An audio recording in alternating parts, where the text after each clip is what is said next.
मनातल्या मनात हसत असाल ना, म्हणत असाल सरस्वती तुला साधा चष्मा सुद्धा सांभाळता येत नाही, तोच तुझा आयुष्यभराचा सोबती आहे हो, सांभाळ.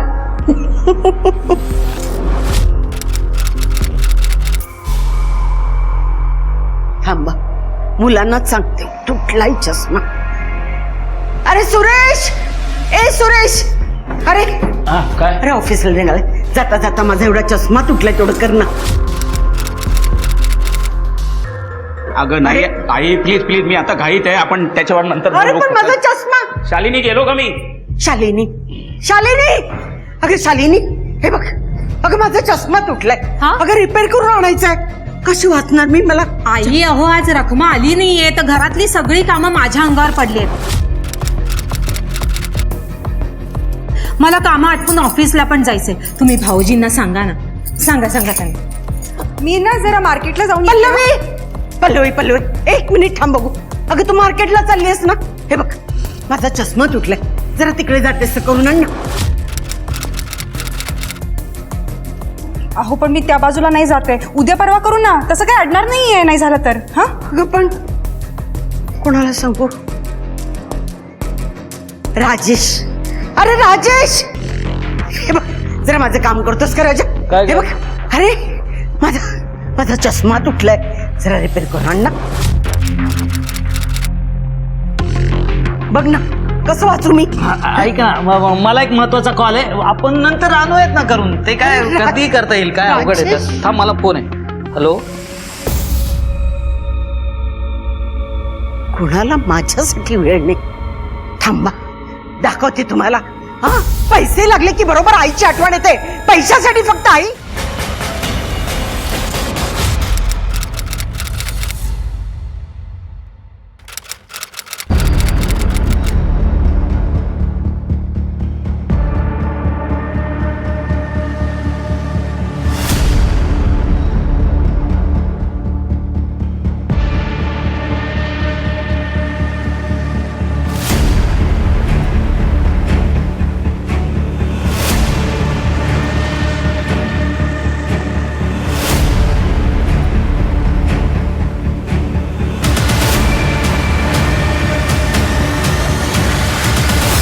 नमस्कार, मी अभिजित खांडकेकर. आपण पाहत आहात क्रिमिनल्स, चाहूल गुन्हेगारांची, आणि मी तुम्हा सगळ्यांचं स्वागत करतो महिला अत्याचार विरोधी शृंखलेच्या आपल्या या आजच्या भागात.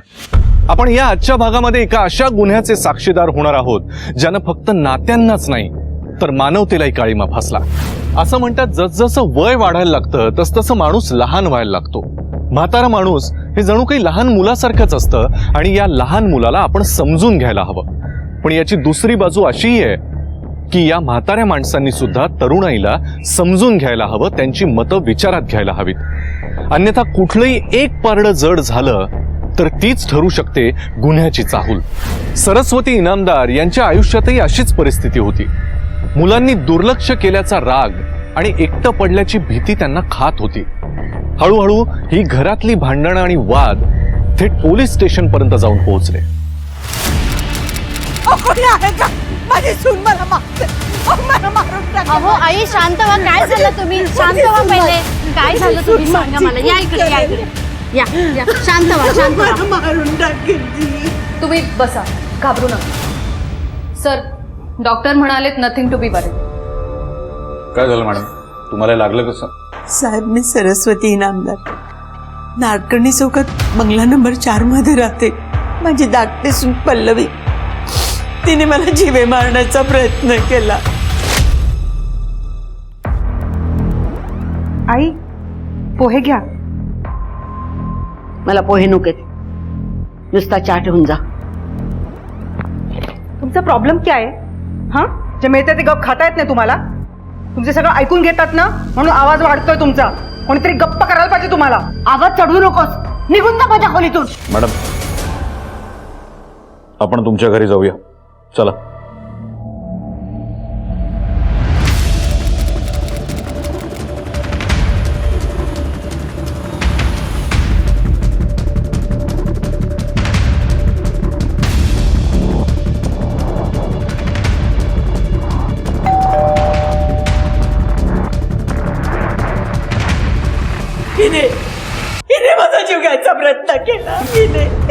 आई तुम्ही हे काय बोलताय?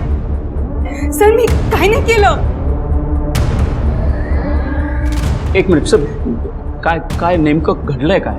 तुमच्या आईने कंप्लेंट नोंदवली आहे. पल्लवीनं त्यांना जीवे मारण्याचा प्रयत्न केला. हिला पकडा आणि जन्मठेप द्या, हिला अटक करा. आई तुम्ही असं का करताय? मी काय वाईट केलंय तुमचं? हे बघा, जे काही येते खरं खरं सांगा. यांना ही जखम कशी झाली? त्यांनी स्वतःहून करून घेतली ती. आई पोहे घ्या. मला पोहे नको, फक्त चहा ठेवून जा. अहो काय प्रॉब्लेम आहे? दुसरं काय आणू का तुमच्यासाठी? मला काही नको म्हणून सांगितलं ना, जा इथून. बघितलं ना सर, हे असं रोजचं चाललंय आमच्या घरात. जसजसं माझ्या आईचा विक्षिप्तपणा वाढत चाललाय तसतसे तिचे हे आरोप करणं, चिडचिड करणं हे सतत वाढत चाललंय, रोजचं चाललंय. हो सर, मागे जेवणात जरा मीठ जास्त झालं म्हणून 2 दिवस जेवल्या नाहीत त्या. अहो सर, आजूबाजूचे लोक सुद्धा वैतागले येतो तिच्या स्वभावाला. आता लोकांनी आमच्याशी बोलणं सुद्धा बंद केलं.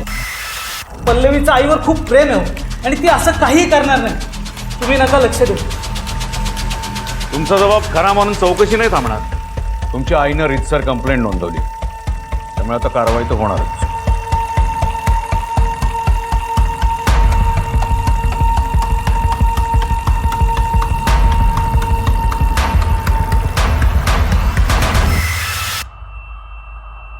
ही कोण? आमची मेड रखमा. रखमा, तुला काही बोलायचं? नाही सर. ठीक आहे.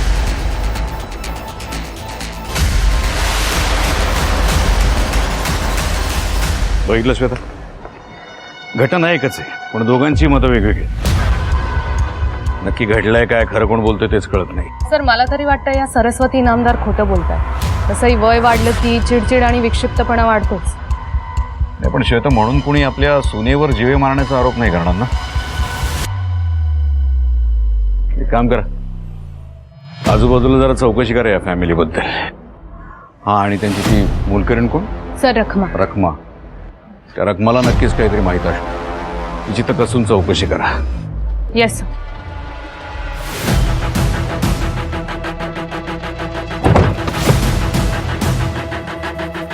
अहो मॅडम, मी आणि शालिनी तिच्या घरात गप्पा मारत बसलो होतो. सरस्वती मावशी आल्या, त्यांनी काचेचा ग्लास घेतला आणि फोडला आणि निघून गेल्या.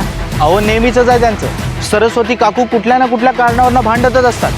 मागे आता घराच्या बाहेर ठेवलेली चप्पल चोरीला गेली म्हणून भांडत होत्या.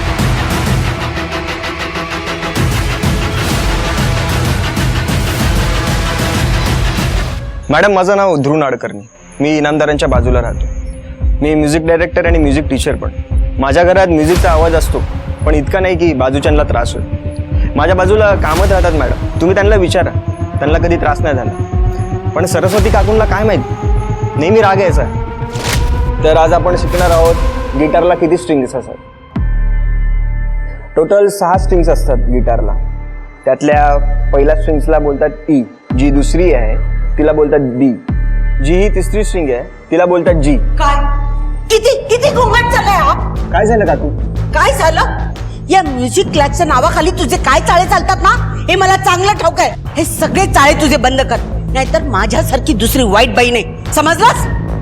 प्राची, चल चल म्हणते ना, चल. उगाच मॅडम लोकांवर आरोप करायचे, समोरच्याला चुकीत काढायचं, बाकी काय नव्हतं मॅडम. मॅडम मी त्या दिवशी घाबरले होते, पण आज मी तुम्हाला खरं सांगते, हे लोक काही पण बोलू देत मॅडम, पण आजी खूप चांगले आहेत. त्यांनी माझी खूप मदत केली आहे मॅडम. आजी, हा कॉफी आणली.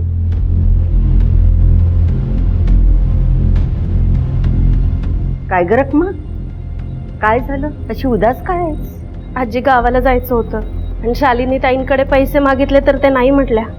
आता काय करू काही कळत नाहीये.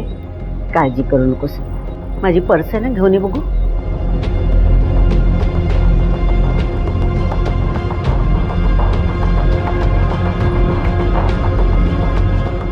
ठेव. आज घे, जायचंय ना तुला गावाला.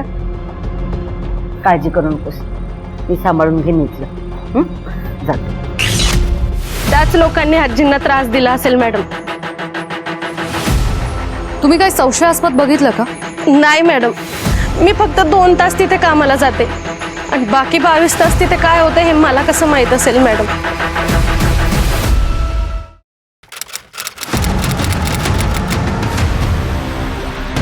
सर हा बोल श्वेता. मी इनामदारांच्या कॉलनीमध्ये चौकशी केली. सरस्वती इनामदार एक फारच तिरसट आणि खमकी म्हातारी असं सगळ्यांचं म्हणणं आहे.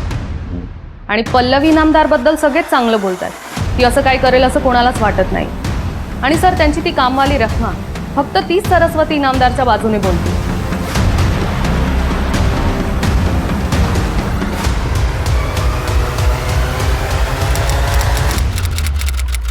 बाबा, मला ग्रॅज्युएशन नंतर MBA करण्यासाठी लंडनला जायचंय. माझे सगळे मित्र चाललेत. बाबा, मला खात्री आहे मी नक्की मेरिटमध्ये येईल. त्यासाठी मी तशी मेहनत सुद्धा करतोय ना. हे बघ बाळा, मेहनत सगळेच घेतात म्हणून काय सगळे लंडनला जात नाहीत. आपण आपली पायरी ओळखावी आणि तसं वागावं. जेव गप. अभि, हे बघ, अरे तुझे मित्र श्रीमंत असतील पण आपण नाही आहोत ना. जाऊ देत, सोडतो विषय. तुमचा मुलगा हुशार आहे. त्याची इच्छा असेल तर जाऊ दे ना त्याला. आई देतील ना पैसे. तुझा माझ्या पैशांवर डोळा आहे ना, हे मला चांगलंच ठाऊक आहे. आम्ही फक्त हे बघ, तू काही बोलू नकोस. तू काय आहेस ना हे घरच्यांना ठाऊक नसेल, पण मी तुला चांगली ओळखू नये. तुम्ही माझं म्हणणं नाही का तिला साथ देताय? तुम्ही माझ्या पोटची पोरं आहात ना, तुम्हाला लाजा नाही वाटत? का लाज वाटायला पाहिजे? सांग ना, का वाटावी लाज?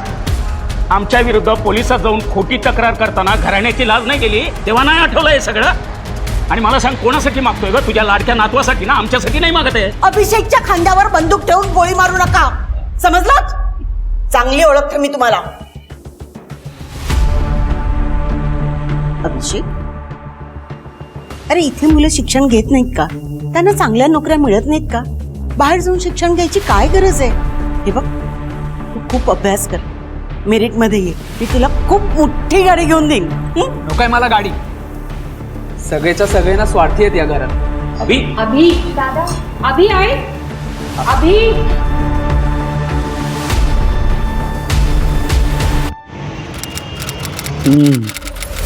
आपल्या सगळ्यांची परिस्थिती सारखीच आहे. अरे दादा, आईकडे एवढे पैसे आहेत. थोडे जरी पैसे आपल्याला दिले ना तर आपले सगळे प्रॉब्लेम सॉल्व्ह होतील. यांच्या डोक्यावरती कर्ज असल्यामुळे त्यांचे पाय घरात टिकत नाही. तुम्ही सगळे जाता बाहेर निघून. मी एकटीच असते घरात. मलाच भोगावं लागतं सगळं. माहित आहे ग मला, पण त्यांना किती समजावलं तरी ते ऐकतायत का? 100 वेळा सांगितलं तेव्हा कुठे ती 50 लाखांची पॉलिसी काढली.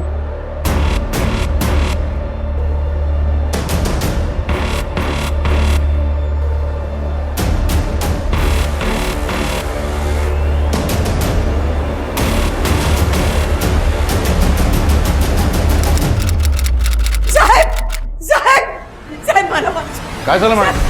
साहेब, माझ्या घरच्यांनी मला पुन्हा मारायचा प्रयत्न केला. साहेब, मला त्यांनी खोलीत बंद केलं, बाहेरून कडी लावली. मी खूप वेळ दरवाजा ठोकवला पण नाही उघडला. आमची कामाली रकमाली ना, तिने दरवाजाची कडी काढली म्हणून मी वाचले, नाही तर माहिती काय झालं असतं. साहेब, त्या सगळ्यांना पकडा आणि जन्मठेपेची शिक्षा द्या. साहेब, मला वाच. नक्की कोण खरं बोलतंय हेच कळत नव्हतं. पोलिसांनी देखील आपली चौकशी सुरू ठेवली होती, पण त्यांना देखील सरस्वती इनामदारांच्या विरोधातच जबाब मिळत होता. असं म्हणतात, सत्य नेहमी उंबरठ्या पलीकडे असतं आणि गुन्हा हा कल्पनेपलीकडचा असतो.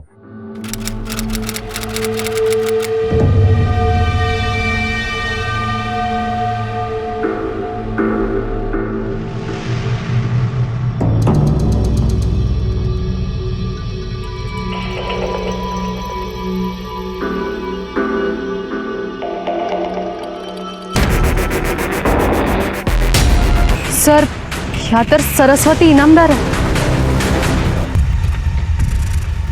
आजूबाजूला चेक कर, काही वेपन वगैरे मिळतंय का? श्वेता, बॉडी चेक कर. सर,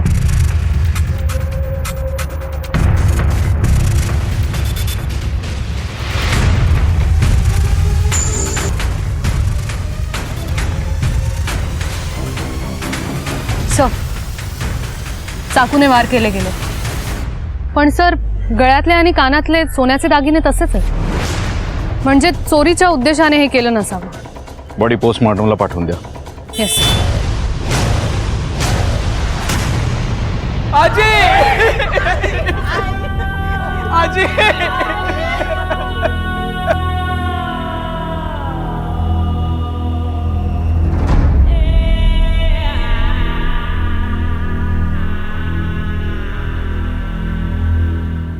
सरस्वती इनामदारांनी आमच्याकडे कंप्लेंट केली होती की त्यांच्याच कुटुंबियांपासून त्यांच्या जीवाला धोका आहे, म्हणजे तुमच्यापासून. आणि लगेचच त्यांचा मृत्यू होतो, खून होतो. हा निव्वळ योगायोग म्हणू शकत नाही आपण, नाही का? हे बघा साहेब, आम्ही कोणीच काहीच केलेलं नाही. आईच्या मृत्यूचं दुःख आम्हा सगळ्यांना आहे. अच्छा. आज दिवसभर कुठे होता तुम्ही? माझे एक ब्रोकर आहेत दिनेश मकवान, त्यांच्या ऑफिसला होतो सर. मी सुद्धा माझ्या ऑफिसमध्येच होतो. मी पॉलिसीच्या कामासाठी एका क्लायंटकडे गेले होते. मी युनिक बाजारात गेले होते, मग घरी आले. सर, मी आणि प्राची घरातच होतो. शेवटचं कोण भेटलं त्यांना? सर, प्राची आणि मी. पण सर, आजी खूप टेन्शनमध्ये होती, रागात होती. येते असं सांगून तावातावाने बाहेर निघून गेली सर.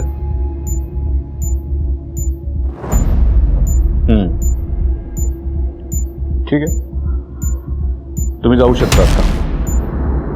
आम्हाला काही गरज लागली तर आम्ही तुमच्यापैकी कोणालाही बोलवून घेऊ.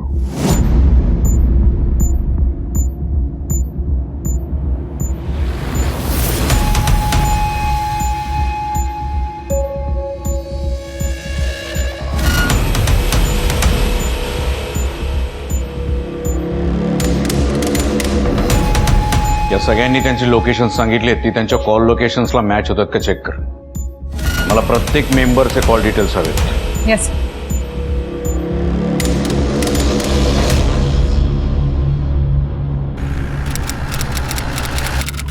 सर, तुम्ही सांगितल्याप्रमाणे मी सर्वांचे कॉल लोकेशन चेक केले. घरातले सगळे खरं बोलत आहेत. त्यांनी सांगितल्याप्रमाणे ते त्या ठिकाणीच होते. सर, घरात प्राचीकडे मोबाईल नाही आहे, पण अभिषेकच्या सांगण्यानुसार प्राची घरातच होती. सर, सरस्वती इनामदार यांचा पोस्टमॉर्टम रिपोर्ट आला. सर, रिपोर्ट्सनुसार त्यांचा खून दुपारी 3 ते 5च्या दरम्यान झाला आणि त्यांच्यावर चाकूने वार करण्यात आले. सर, त्यांचा खून ज्या एरियामध्ये झाला त्या एरियामध्ये सहसा फार कोणी येत जात नाही, म्हणजे आड रस्ता आहे सर. आणि सर, त्या एरियामध्ये दुपारी 2 ते 5च्या दरम्यान 2 फोन्स ॲक्टिव्ह होते सर. एक सरस्वती इनामदार यांचा आणि दुसरा फोन तन्मय सावंत या मुलाच्या नावावर रजिस्टर. तन्मय सावंत. या तन्मय सावंतचे डिटेल्स काढा. Yes sir.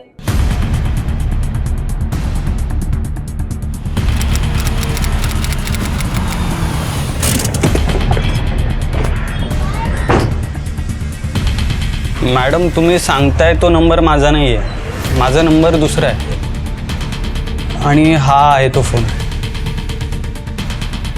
शुक्रवारी 16 जानेवारीला कुठे होतास? मी सकाळी 9 वाजता दुकानात येतो आणि संध्याकाळी 7 वाजता जातो. हा मॅम, हा दुकानातच होता.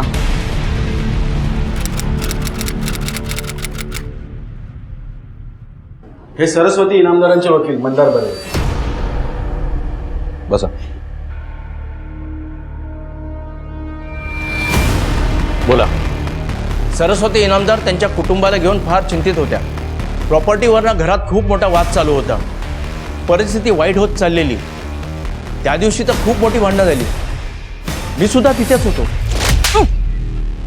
आपली गावची 20 गुंठे जमीन मला न सांगता परत स्वतःच्या नावावर करायला निघाला होता. वा दादा वा, पाहिलंस का पल्लवी? दादा सगळी जमीन स्वतःच्या नावावर करायला निघाला. वा, तूही काही कमी नाही आहेस रे. तुझाही माझ्या पैशावर डोळा आहे. गेल्या आठवड्यात त्या मंदार वकिलांना कशाला भेटायला गेला होतास? काय विचारायचं होतं? प्रॉपर्टी कोणाच्या नावावर ठेवली आहे? माझा विल तयार आहे का? अगं, विल करणं चांगलंच आहे की. उद्या तुझं काही कमी जास्त झालं तर आमच्यात भांडण नको, म्हणून मी बोललो की विल कर. त्यात काय.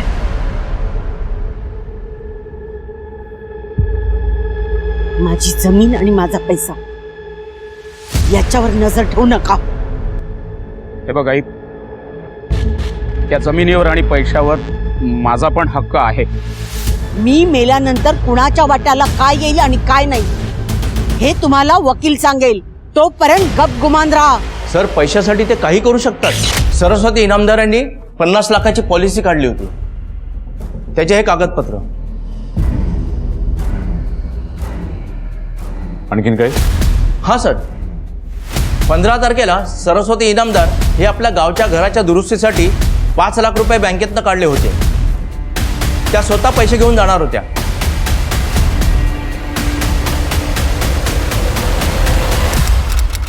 हो सर, मी हेराफेरी करण्याचा प्रयत्न केला, कारण माझा नाईलाज झाला होता. इतकी वर्ष नोकरी केली, पण म्हणावी तशी पगारवाढ काही झाली नाही आणि आहे त्या पगारात घर चालवणं मुश्किल होत चाललं होतं. आणि तेवढ्यात मला एक संधी आली. एका ठिकाणी पैसे देऊन सरकारी नोकरी मला मिळणार होती आणि त्याच्यासाठी फक्त 3 लाख हवे होते. पण तिथेही आईने आडकाठी केली.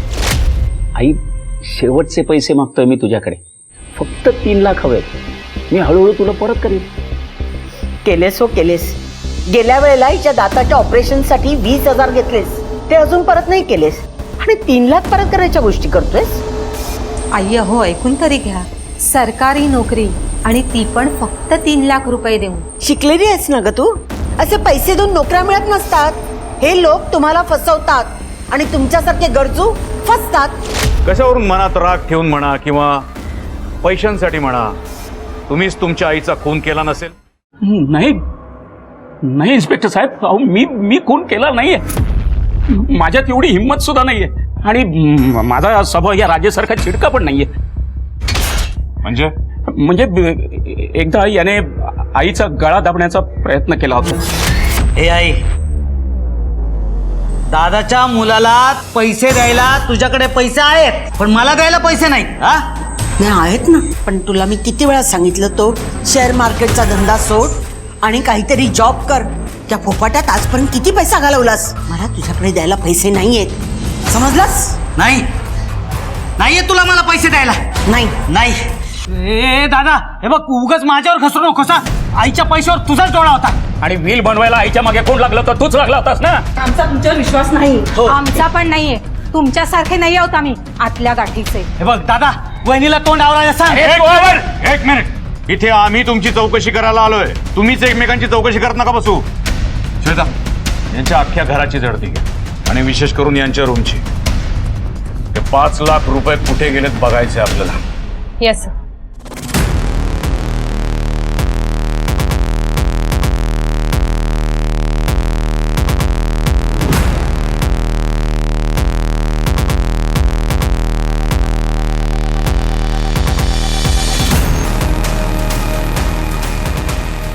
तुला काय माहिती या 5 लाखांबद्दल? मला कसं माहीत असणार साहेब, आणि ह्यांना पण काही माहीत नाही साहेब. हे आजीचा खून नाही करू शकत साहेब. ह्यांचं खूप प्रेम होतं आजीवर. सर, पैसे नाही मिळाले.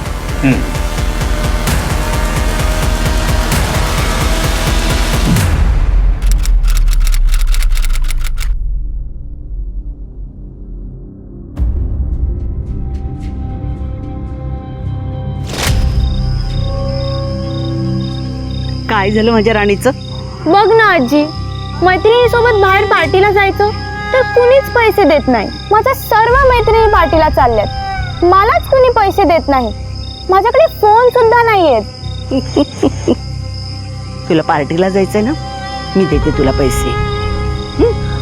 हो, पण फोन मात्र तू 18 वर्षाची झालीस ना मगच देईन. मोठा फोन. खुश? आजी तू मस्त आहेस. Love you. माझी राणी गती. बरं ठीक आहे, मी तुम्हाला ना एकदा आता. प्राची, काय झालं बेटा? सर, तुम्ही सांगितल्याप्रमाणे रखमावर आम्ही नजर ठेवली. काय हाती लागलं? सर, ही केस दिसते तितकी सोपी नाही. सर, रखमाच्या नवऱ्याचं नाव लक्ष्मण आहे. लक्ष्मण?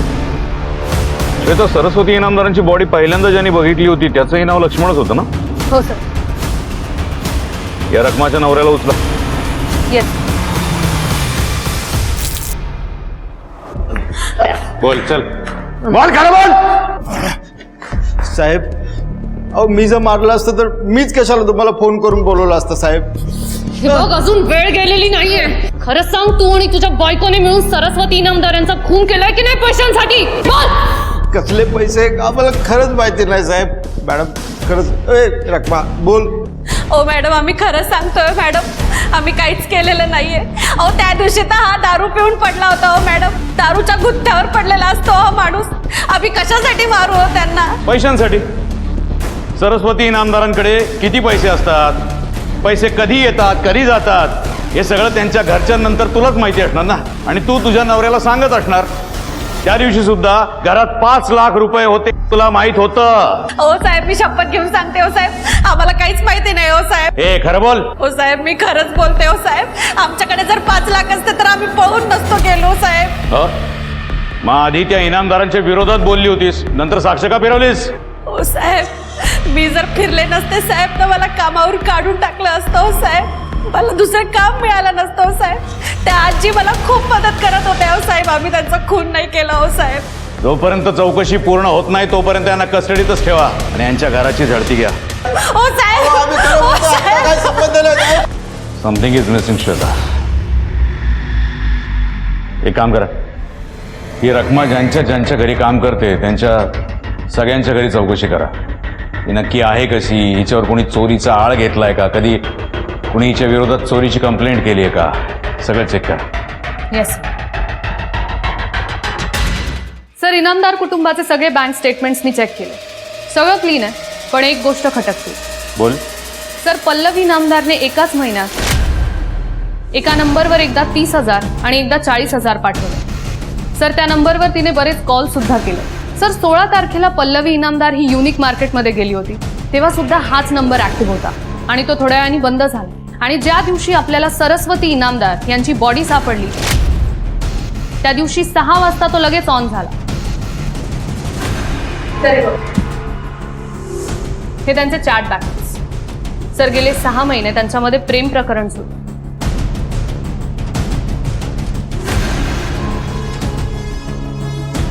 पल्लवी इनामदार आणि तिच्या प्रियकराला ताबडतोब उचला. येस.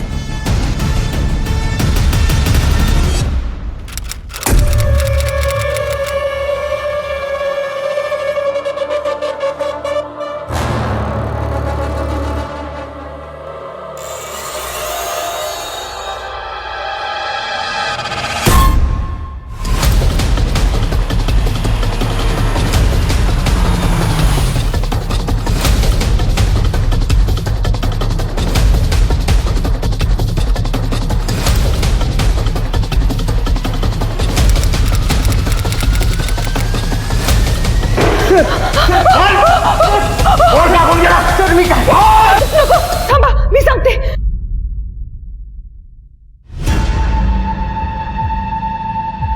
माझा नवरा कर्जात बुडाला होता. सतत त्याच्या डोक्यावरती फक्त पैसे, उधारी आणि दारू, बस. प्राचीच्या क्लासेस निमित्ताने आमची ओळख झाली, आमच्यामध्ये मैत्री झाली. आम्हाला एकमेक आवडू लागलो होतो, म्हणून भेटूही लागलो. माझं सुद्धा प्रेम आहे पल्लवीवर, पण ॲक्च्युली आमच्या प्रेमाला कोण ॲक्सेप्ट करणार नव्हतं हे मला सुद्धा माहिती होतं सर. आणि याची कुणकुण सरस्वती इनामदार यांना लागली, म्हणून तुम्ही दोघांनी मिळून त्यांचा खून केला, खरं की नाही? सर, हे खरं नाहीये. पण खरं नाहीये. तुमच्या मेसेजेस मध्ये लिहिलंय आईना आपल्यावर संशय आलाय, त्यांचं काहीतरी करावं लागेल, नाहीतर आपल्याला महागात पडेल. त्याचा काय अर्थ आहे? त्यांना अंदाज आला होता, म्हणून मी त्यांना पटवून दिलं. तो त्यांचा गैरसमज होता. हो सर, आम्ही खरंच काही केलं नाही सर. ॲक्च्युली त्या दिवशी ही मला भेटली पण नव्हती सर. ही तर युनिक मार्केटला गेली होती सर. होती ना, 15 मिनिटांसाठी तिथं होती. बरोबर 1 वाजता तिने तिचा फोन तिथं रिपेअरिंगला टाकला आणि 6 वाजता कलेक्ट केला. आमच्याकडे तिथलं CCTV फुटेज, बिल सगळं आहे. ध्रुव, तू पल्लवीला गेला युनिक बाजारमध्ये 1 वाजता गेलास, तिथं तुझा फोन बंद पडला आणि 6 वाजता चालू झाला, ज्यावेळी आम्हाला सरस्वती इनामदारांची बॉडी मिळाली. काय अर्थ आहे या सगळ्याचा? सांगा खरं काय ते. सर मी सांगतो सर. ॲक्च्युली पल्लवीला आणि मला भेटायला मिळायचं नाही, म्हणून त्या दिवशी आम्ही 3 स्टार हॉटेलवर गेलो होतो. तिकडे गेल्यावर माझ्या फोनची बॅटरी लो झाली सर. हो सर, खरं बोलतोय आम्ही. ठीक आहे, आता जा तुम्ही. काय लागलं तर आम्ही बोलवून घेऊ तुम्हाला.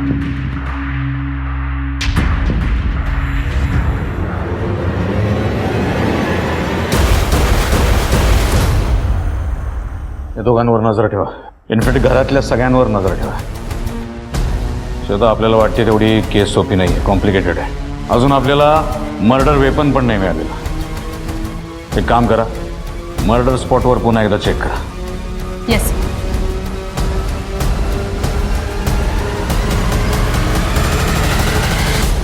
पंधरा दिवस उलटून गेले होते, पण पोलिसांच्या हाती काहीही लागलं नव्हतं. सुरेश आणि राजेश प्रॉपर्टीसाठी काहीही करायला तयार होते. पल्लवी आणि ध्रुव त्यांचे अनैतिक संबंध लपवण्यासाठी कुठल्याही थराला जाऊ शकत होते. लक्ष्मणने सगळ्यात आधी सरस्वती इनामदारांची बॉडी बघणं आणि रखमानं इनामदारांच्याच घरात काम करणं हा नक्की योगायोग होता का, असे बरेच प्रश्न त्यांच्या समोर होते. अखेर पोलिसांच्या हाती एक असा पुरावा लागला ज्यानं त्यांच्या समोर असलेलं धुकं नाहीसं झालं.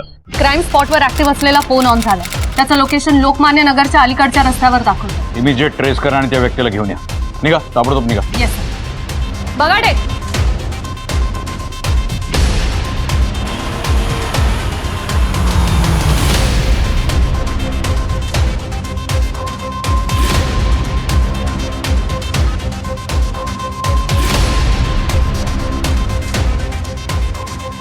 तन्मय,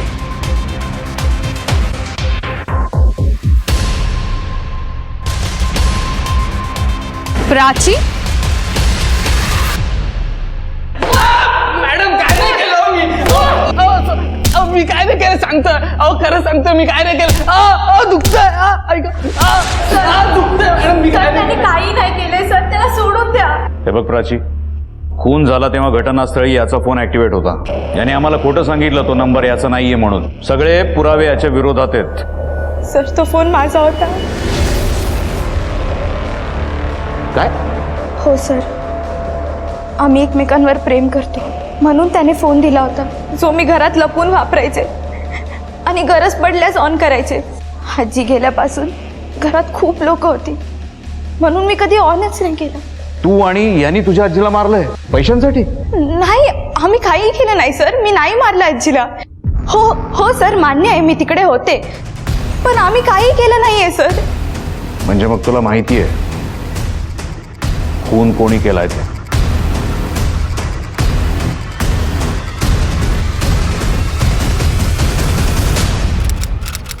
आता जे काही आहे ते स्पष्ट सांग. तुझ्या बहिणीने ऑलरेडी तुझ्या विरुद्ध साक्ष दिली. आता बोलतो का तुझी चामडी सोलून काढू? हा, सांगतो.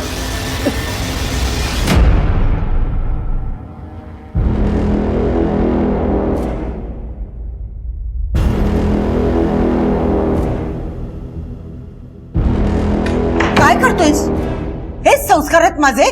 आज पैसे चोरलेस, उद्या खून करशील. तुला चांगली अद्दल घडायलाच पाहिजे. चल, मी तुला पोलीस स्टेशनलाच देते, त्याशिवाय तुला अद्दल घडणार नाही. तुला एकदा कळलंच पाहिजे. आजी पोलीस नको. आजी ऐक ना, चूक झाली माझ्याकडून. आजी, तुला पोलिसात नाही यायचं ना? थांब, मी जाऊन तुझी कंप्लेंट करते पोलीस स्टेशनला. आजी ऐक ना. आजी,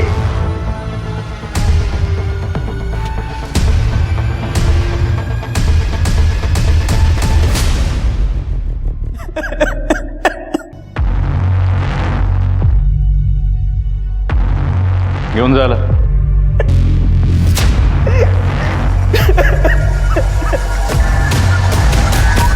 ज्येष्ठ नागरिकांवर होणारे अत्याचार दिवसेंदिवस वाढतायत आणि त्यातल्या त्यात ज्येष्ठ नागरिक महिलांवर होणाऱ्या अत्याचारांचं प्रमाण तर फार मोठं आहे. एकट्या पडलेल्या वृद्ध महिलांवर होणारे हल्ले हा महाराष्ट्रातला ऐरणीवरचा विषय आहे. सरस्वती इनामदार यांनी वेळीच गुन्ह्याची चाहूल ओळखली असती आणि स्वतःला जर सुरक्षित केलं असतं तर हा गुन्हा घडला नसता आणि कदाचित त्या वाचल्या असत्या. या वयामध्ये एवढी रोख रक्कम घरामध्ये ठेवण्याचा निर्णय जर घेतला नसता तर कदाचित हा गुन्हा घडला नसता. घरच्यांनी देखील सरस्वती यांच्या प्रेमाला आणि त्यांच्या वयाला समजून घेतलं असतं तर कदाचित ही परिस्थिती ओढवलीच नसती. गैरसमज हा अनेक नात्यांमध्ये दुरावा निर्माण करतो आणि हा दुरावाच असतो गुन्ह्याची पहिली चाहूल. अभिषेकला त्याने केलेल्या कृत्याचा पश्चाताप तर होत होता, पण आता वेळ निघून गेली होती. कोर्टानं त्याला जन्मठेपेची शिक्षा सुनावली. आजच्या भागात मी अभिजित खांडकेकर तुम्हा सगळ्यांची रजा घेतो. पुन्हा भेटूया क्रिमिनल्स चाहूल गुन्हेगारांची च्या महिला अत्याचार विरोधी शृंखलेच्या पुढच्या भागामध्ये. तोपर्यंत तुम्ही तुमची आणि तुमच्या कुटुंबियांची काळजी घ्या.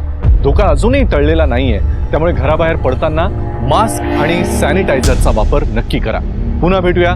जय हिंद, जय महाराष्ट्र.